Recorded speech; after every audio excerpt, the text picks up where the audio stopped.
Welcome to my lecture on partial fractions. Today's emphasis or type of partial fractions is what's called a repeated linear factor. Okay, um, let's just get started by reviewing a few things. So, one of the things that I like to review is the integral of 1 over u squared du. Well, this is just calculus 1, is minus 1 over u plus a constant. Okay, and just as a quick example, if you were asked to integrate 1 over x plus 1 squared dx, well, you do a u substitution. U would be equal to x plus 1. Du dx is 1. So du is equal to dx. And this will give us the integral of 1 over u squared. Du is dx, so it simply becomes that.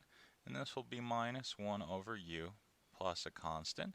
Then we just back substitute to get minus 1 over x plus 1 plus the constant of integration. Okay. The second item I want to review is that this integral of 1 over u du is equal to ln of u in absolute values, and then add a constant. And for example, if you were asked to integrate minus 2 over x plus 1 dx, you would write this as minus 2 over 1 over u plus du. And here u is equal to x plus 1, du is equal to dx. And I'm going to skip some steps here since we've gone over a similar review in previous chapters. We'll get minus twice the natural log of x plus 1 plus a constant. Okay, so that was one. A second type that you should be familiar with is this.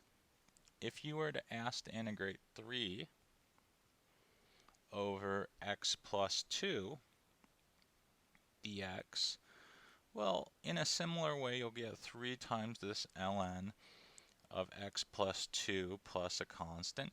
And here your key would be to use this u substitution. U is equal to x plus 2. Okay. Here's going to be our motivating example.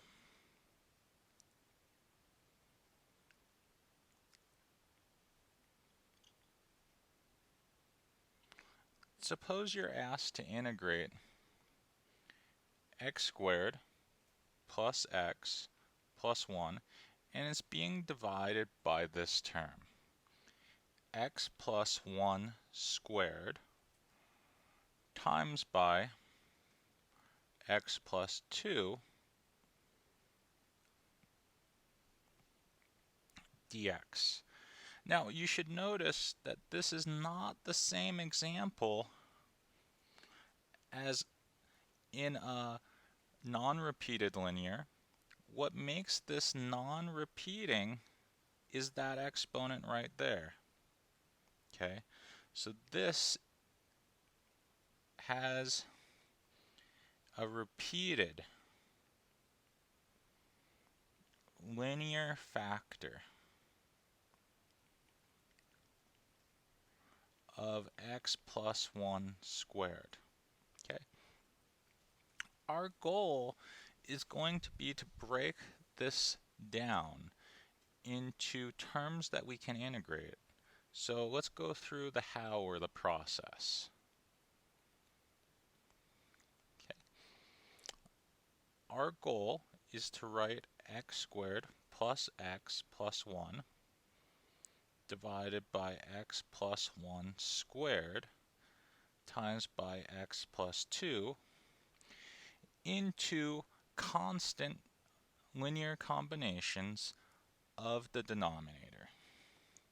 So here, one combination at the denominator would just be the linear factor x plus 1, but because this is repeated, we have this b over x plus 1 squared. Okay. Now, the last term is x plus 2. We learned how to deal with that in the non-repeating linear section. Because it occurs once, it's just a constant over x plus 1. X plus 2. Okay, so I really just want to stand back and emphasize, hey look, that repeated term corresponded to that. Okay. Now our process is now similar to last time. We're going to clear the denominators.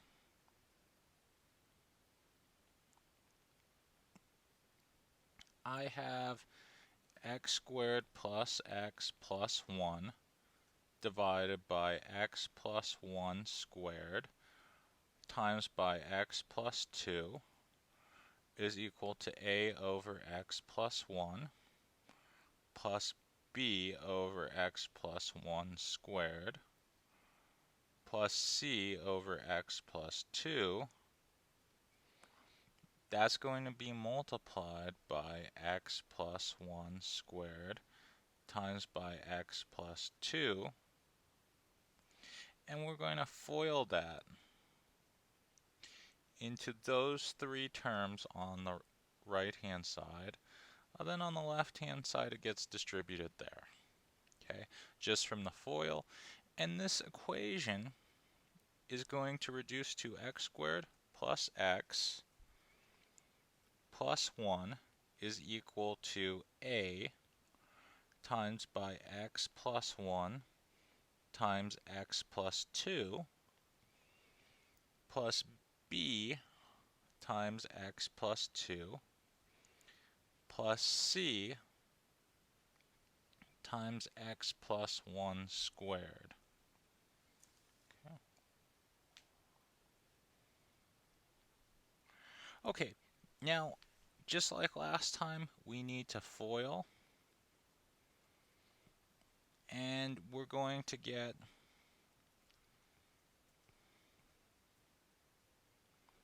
a times x squared plus 3x plus 2 plus bx plus 2b plus c times x squared plus 2x plus 1.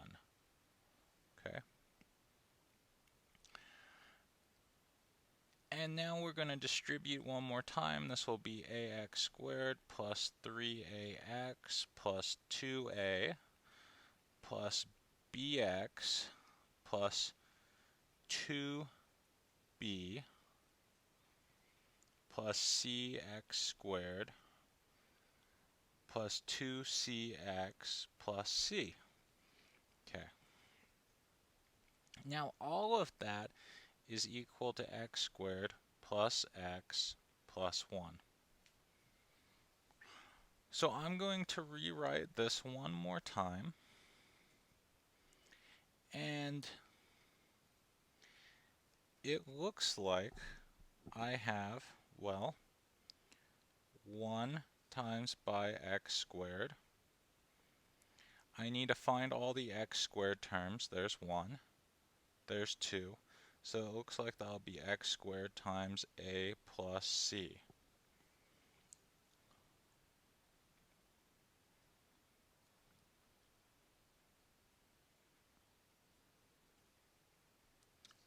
Okay.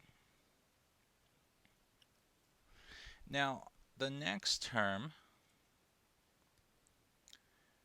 it looks like that's going to be x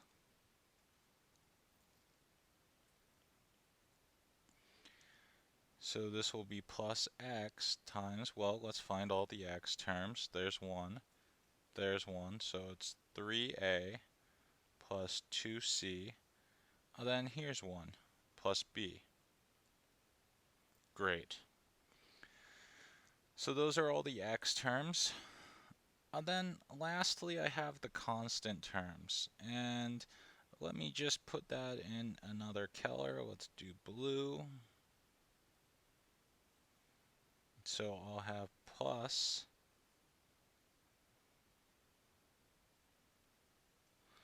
the constant terms in blue. So plus 1 is equal to 2a. So, oh, I already did blue, so let's do black. I apologize.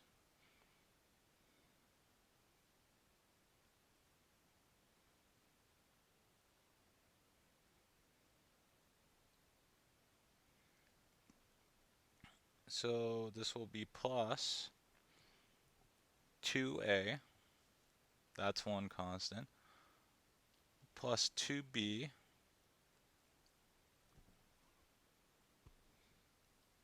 plus c.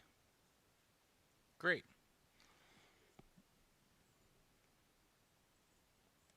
So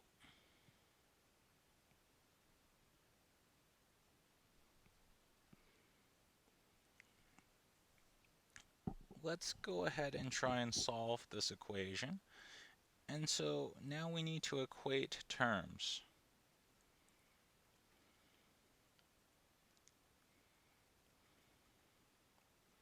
Okay, well, if we equate terms, it looks like the x squared term is 1, and that's equal to a plus c. The x term is also 1. It looks like that is equal to 3a plus b plus c, 2c. Okay? And then the constant term is also 1. Let me space that more evenly. Constant term is also 1, and that's equal to 2a plus 2b plus c. And I'm going to label this equation 1, equation 2, and equation 3. I'm going to solve, so I'm going to solve by using what's called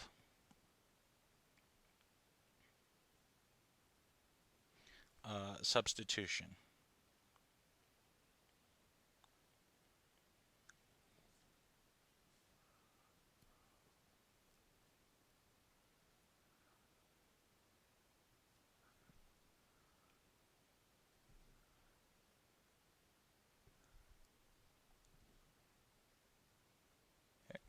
So I'm going to take equation 1 and I'm going to write a is equal to 1 minus c. I'm going to substitute that value into equation 2 and equation 3. So now my equation is going to read 1 is equal to 3a, which is 1 minus c, plus b plus 2c. That's my new equation 2. My new equation 3 is going to read 2a, which is 1 minus c, plus 2b plus c. And now let's rewrite these two equations. So I think I'm going to have 1 is equal to 3 minus 3c plus b plus 2c. And the other equation is going to read as 1 is equal to 2 minus 2c plus 2b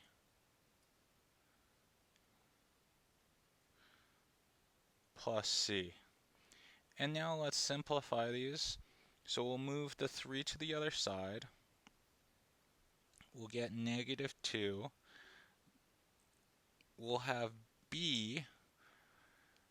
Then when we combine the c's, we'll have a minus c. For the other equation, we'll move the 2 to the other side. We'll have minus 1 is equal to 2b. The c's simplify to be a negative c.